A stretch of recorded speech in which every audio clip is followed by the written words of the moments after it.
If hell had an address in America, it would be in Alabama. Inside these walls, men fight to live another day, where the guards are outnumbered, the screams echo through concrete, and death is just another statistic. This isn't a movie.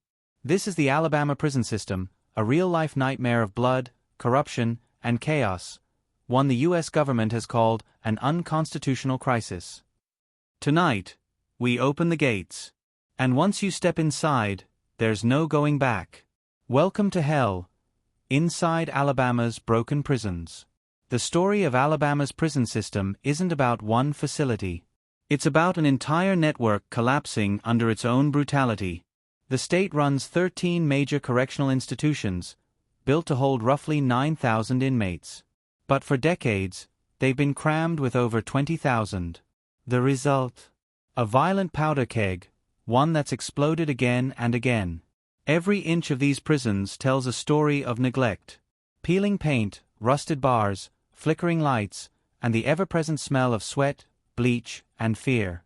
The walls are stained not just with time, but with blood. Inmates describe them as death traps. Guards call them lost causes. Even the Department of Justice, after a years-long investigation, concluded in 2019 that conditions inside Alabama's men's prisons were so violent, filthy, and uncontrolled that they violated the Constitution's Eighth Amendment, the one that prohibits cruel and unusual punishment. Their report didn't sugarcoat it. It described daily stabbings, sexual assaults, and murders, sometimes committed in front of cameras, sometimes left undiscovered for hours. At St. Clair Correctional Facility, a 2019 incident shocked the nation. Inmates recorded a video of a man being stabbed repeatedly as others watched. The video leaked online before prison officials even knew what happened. And that wasn't rare. Between 2017 and 2021, Alabama's prisons averaged one homicide every 2 weeks, one of the highest rates in the country. One former inmate said, "You sleep with your shoes on, just in case you have to run. You never know when a fight turns into a funeral." Inside, gangs control everything: food, drugs, protection, even who gets to use the phone. In some dorms, the guards rarely step in. It's not because they don't care, it's because they're outnumbered and outarmed. At Donaldson Correctional Facility, one officer for every 150 inmates isn't uncommon. Many officers quit within weeks. A 2022 internal report found that more than half of correctional officer positions were unfilled statewide. That means the prisoners run the show. Inmates have described nights where the lights stay off and the violence begins. Men with homemade knives, called shanks, hunting others in the dark. Sometimes it's revenge. Sometimes it's control. Sometimes it's just to prove they can. And the worst part? The system knows. Federal investigators have visited these prisons repeatedly. They found bodies left in cells for days, unreported assaults, and even cases where officers participated in smuggling drugs and weapons inside. Corruption runs deep. In 2020, the Justice Department took the extraordinary step of suing the state of Alabama, accusing it of deliberate indifference to inmate safety. That's government speak for, you know it's bad, and you let it happen anyway. And yet, little has changed. New prisons were promised, massive, high-tech mega-facilities, to replace the old ones. But funding fell apart amid political scandal. The buildings still crumble. The blood still flows. Former inmate Brian Stevenson, who spent 5 years inside Limestone Correctional Facility, once said in an interview, "You walk in thinking you're serving time. You realize time is serving you. It's grinding you down every day, until you don't care if you live or die." It's not just the inmates who suffer. Guards have been beaten, stabbed, and even killed in the line of duty. In 2018, Officer Kenneth Bettis was fatally stabbed by an inmate after denying him an extra food tray. He died in uniform, doing a job most people wouldn't dare take. The violence, the drugs, the fear, it's a vicious cycle. And in Alabama, it's been going for decades.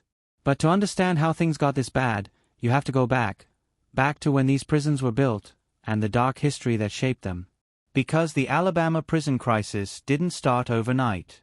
It's rooted in something far older, far uglier, a system born out of slavery itself.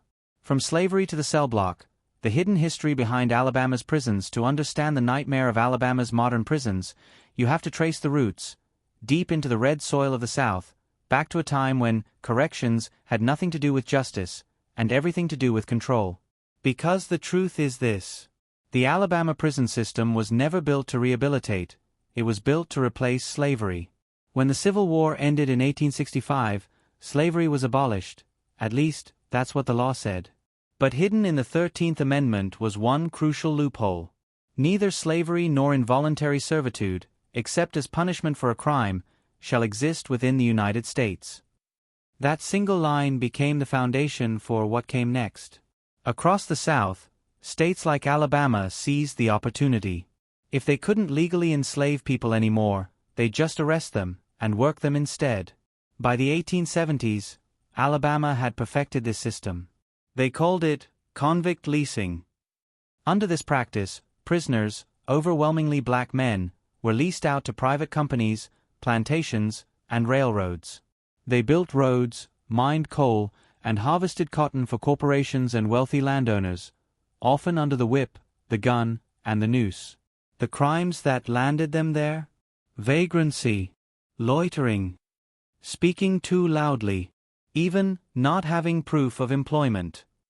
In other words, being black in the wrong place at the wrong time. In 1874, the state of Alabama earned more than 10% of its total budget from convict leasing. By 1890, it made more money leasing prisoners than from any tax revenue.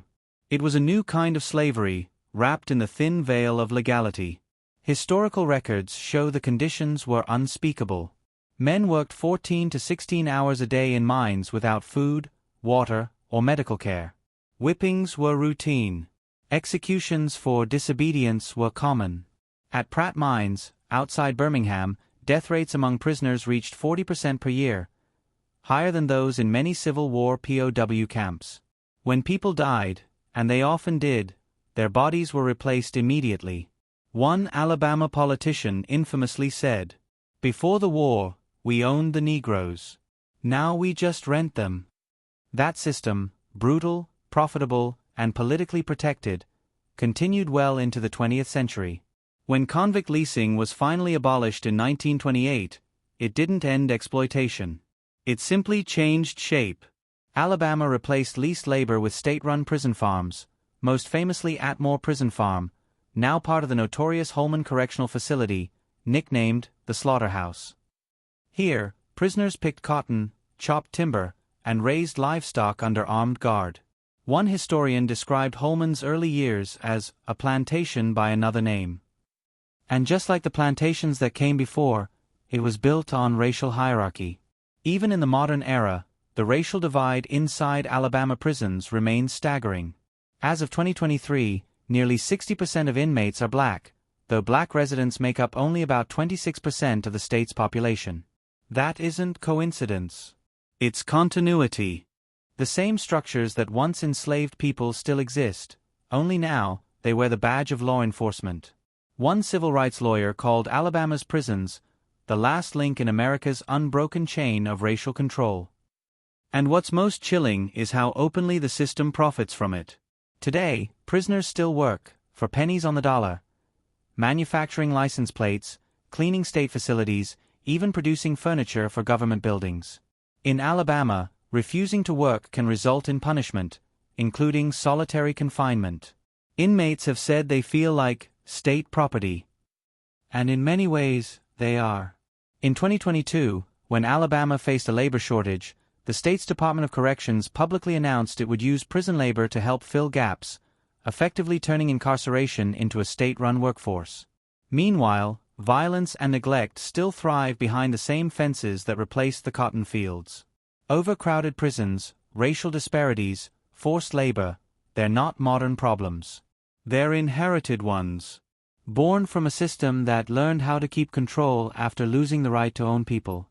A system that built prisons not as places to correct, but as machines to extract labor, fear, and obedience. And if you think that legacy has faded, think again. Because the same culture that allowed the whip and chain to thrive in the 1800s still beats beneath the surface of Alabama's correctional system today. Every riot, every stabbing, every death is a ripple from a past that refuses to die. As one former inmate once said, "They tell you you're paying your debt to society. But in Alabama, society still thinks you owe them your body." The ghosts of the past are still walking those cell blocks, and the line between history and reality has never been thinner. But the story doesn't stop there. Because what's happening right now inside Alabama's prisons, today, is so brutal, the federal government has declared it an ongoing human rights crisis. Blood on the inside, the human cost of Alabama's prison violence. The year is 2023, and Alabama's prisons look like something out of a war zone. But this isn't war, it's daily life. Inside the concrete walls of places like Donaldson, St. Clair, and Holman Correctional Facilities, violence isn't a random occurrence, it's routine. Every day, someone gets stabbed. Every week, someone dies. And every month, the state quietly adds another body to the count. The U.S. Department of Justice, in its scathing 2020 lawsuit against Alabama, called it one of the most dangerous prison systems in the nation. Their investigators didn't mince words. Alabama fails to protect prisoners from prisoner-on-prisoner violence and sexual abuse. They described a level of chaos so extreme that it defies belief, where gangs run the dorms, drugs flood the halls, and guards turn a blind eye because they're outnumbered, underpaid, and often terrified themselves. Let's be clear, the Alabama prison system isn't just overcrowded, it's bursting at the seams. Facilities built for 9,000 inmates now house over 20,000. That's men sleeping in hallways, stacked in dorms designed for half that number, packed together in heat that can climb past 100 degrees in the summer. Tensions rise, tempers ignite, and when there are no eyes to watch, the knives come out. At Donaldson Correctional Facility, known among inmates as the House of Pain, the violence has become legend. In 2021 alone, at least 16 inmates were killed there, many by stabbing or blunt force trauma. One of them, Stephen Davis, was beaten so badly by correctional officers after a disturbance that he later died of his injuries. His family said they received little explanation, just a phone call and silence. Former inmates talk about the program, not a rehabilitation program, but a rule-by-fear system enforced by prison gangs. If you want a phone, a bed, or even a place to sit, you pay in cash or blood. Miss a payment, and you're marked. One inmate, identified only as Marcus in a 2022 NPR investigation, described nights when he could hear men screaming from down the corridor, "You just cover your ears and pray it ain't your turn next." Drugs flood the system, smuggled in by corrupt staff or drone drops. Meth, fentanyl, synthetic weed, all sold at prices that would rival the streets. Overdoses are so common that some dorms have their own revival teams. Inmates trained to administer Narcan when someone collapses. Then there's Holman Correctional Facility, Alabama's death row. Built in 1969, it was meant to hold 500 men. Today, it crams in more than double that. It's where the condemned wait to die, but for many, death doesn't come by the state. It comes from within. Holman has seen so much bloodshed that even officers call it the slaughterhouse.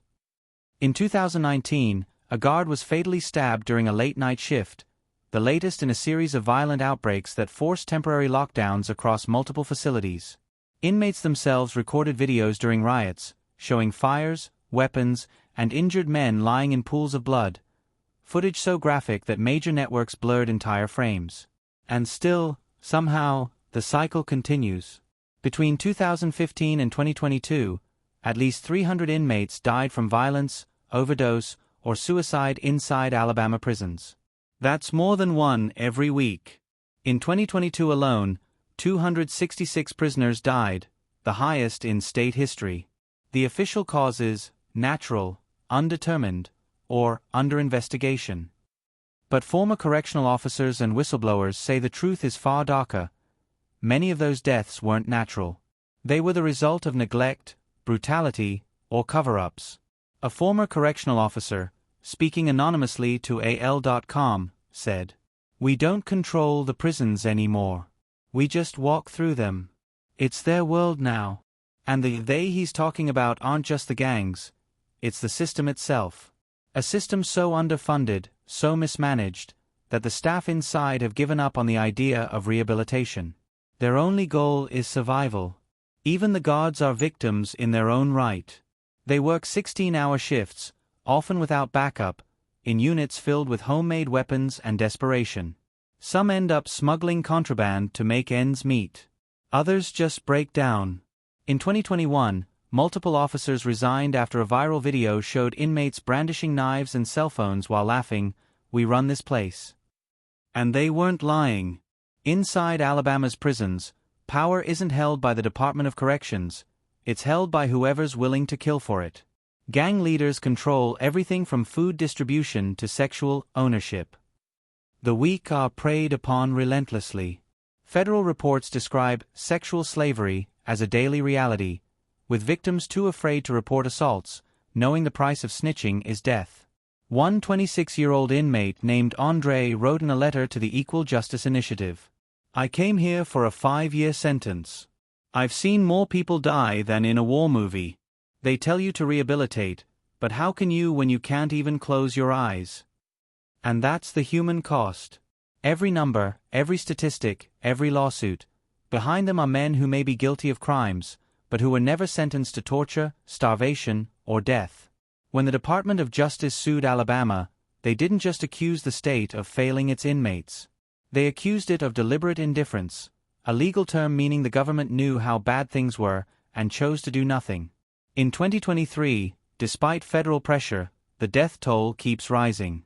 The prisons remain overcrowded, understaffed, and on the edge of collapse. And the men inside? They're trapped in a cycle of violence that even the system itself can no longer control. But behind the blood, there's a bigger question, a darker truth about why this crisis continues. Because some say the violence isn't just chaos. It's by design. The business of pain, how Alabama profits from mass incarceration by now, you've seen the blood, the chaos, and the screams. But here's the truth most people never hear. The Alabama prison crisis isn't just a failure of justice, it's a business model. Every cell, every inmate, every death is part of an economy built on human lives. Let's start with the basics. Alabama has one of the highest incarceration rates in the United States. Over 938 inmates per 100,000 residents. That's nearly twice the national average. The system is so bloated that even the state's own officials admit they can't control it. Yet somehow, the money keeps flowing. In 2022, Alabama spent roughly $600 million on its Department of Corrections. But where that money goes, and who profits from it, tells a story darker than the prisons themselves. The Mega-Prison Mirage. After years of lawsuits and federal pressure, Alabama promised reform. The plan? Build 2 new mega-prisons, massive, high-tech facilities designed to replace the old, crumbling death traps. Price tag: $1.3 billion. Governor Kay Ivey called it a long-term solution to a generational problem. But critics called it what it really was, a billion-dollar cover-up. Because instead of tackling the root causes, overcrowding, understaffing, inhumane conditions, the new prisons would just hide the problem behind new walls. Here's the twist: the construction deal was awarded to private companies, not the state. Among them was CoreCivic, one of the largest private prison corporations in America, a company repeatedly accused of abuse, negligence, and corruption. The same company that, according to reports, spent millions lobbying lawmakers to expand prison infrastructure. In other words, the worse the prisons get, the more profitable they become. Follow the money. You see, every inmate in Alabama represents revenue. From food contracts to phone calls, from medical care to commissary items, every service inside those walls is outsourced to private vendors. Want to call your family? That'll cost you. A 15-minute phone call can run up to $6, depending on the provider. Want a snack? Commissary prices are marked up to double or triple normal retail. Need medicine? The state contracts healthcare companies that, according to federal lawsuits, delay or deny treatment to save money. In 2020, one of Alabama's prison healthcare contractors, Wexford Health Sources, was accused of letting inmates die from untreated illnesses because treating them would cost too much. Former employees claimed they were pressured to cut corners, limit prescriptions, and avoid sending prisoners to hospitals. The human cost is staggering, but the financial incentives are clear. For every life saved, the system loses money. For every death, it saves it. And for every inmate inside, someone outside is getting paid. The politics of punishment. It's no coincidence that Alabama's prisons are full. The state's sentencing laws are some of the harshest in America. Nonviolent offenders serve years for minor drug or property crimes. Parole is rarely granted, even when inmates have completed every requirement. In 2022, the Alabama Bureau of Pardons and Paroles approved fewer than 10% of eligible applications. Thousands of men who've served their time remain locked away, not because they're dangerous, but because their release would cost the system money. Each inmate represents roughly $20,000 in annual state funding, and for politicians, tough on crime still wins votes. It's a brutal cycle. The public demands safety. The government promises punishment. And the machine keeps running, fueled by taxpayer dollars and human misery. The federal government has called Alabama's system an ongoing constitutional crisis. But for the companies profiting from it, it's just business as usual. The human toll. Inside the walls, nothing changes. The new prisons are still being built. The old ones still bleed. Families still receive phone calls in the middle of the night, voices trembling on the other end saying, "He's gone." Mothers bury sons. Wives wait by phones that never ring. And the state issues another statement, under investigation. One former inmate, James Denson, put it best. In Alabama, they don't want to fix the prisons. They want to fix the numbers. You can't reform something that was never meant to work. He's right. Because from the beginning, from the chain gangs to the convict leases, from the prison farms to the modern supermaxes, Alabama's prisons weren't built to heal or reform. They were built to control, to profit, and to dehumanize. And today, that legacy lives on, not as history, but as policy. The cost of silence. As the camera fades, the cold gray walls of Holman Correctional Facility come into view. A single light flickers over the yard. You hear a voice, maybe an inmate's, maybe a ghost's, whispering, "Ain't nobody coming to save us." The Alabama Department of Corrections still insists it's working on reform. But reform means nothing when the system itself is the crime. Because this isn't just about one state. It's about America's hidden empire of punishment, where profit outweighs humanity, and justice is measured not in mercy, but in money. Every time another inmate dies, the silence grows louder. Every time a guard looks away, the system tightens its grip. And every time we stop paying attention, the walls grow higher. Alabama's prisons aren't just a scandal, they're a mirror. And what we see inside them says everything about who we are outside. Fade to black. Title card. The Alabama Prison System, When Justice Becomes Business. End of documentary. Total runtime, 21:30.